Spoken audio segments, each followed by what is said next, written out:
అంటే ఆదివారం చూసుకుందాంలే, మిగతా 6 రోజులు నా ఇష్టం. ఇది కరెక్ట్ కాదు, ఇది అస్సలు కరెక్ట్ కాదు. ఈ యాటిట్యూడ్ అనేది మంచిది కాదు.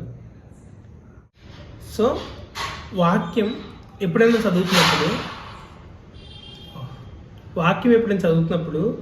ఆ కాంటెక్స్ట్ ఏంటి, ఎవరితో మాట్లాడుతున్నారు, ఎందుకు మాట్లాడుతున్నారు, ఏం చెప్పాలనుకుంటున్నారు అనేది మనకు అర్థం చేసుకోకుండా చదవడం కూడా కరెక్ట్ కాదు ఎప్పుడైనా.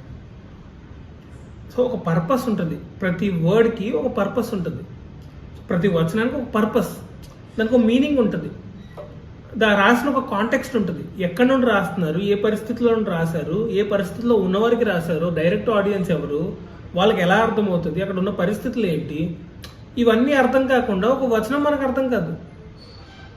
ఇలా చదవకపోవడం కూడా దేవుణ్ణి బాధ పెట్టినట్టే మనం. ఎందుకు నాకు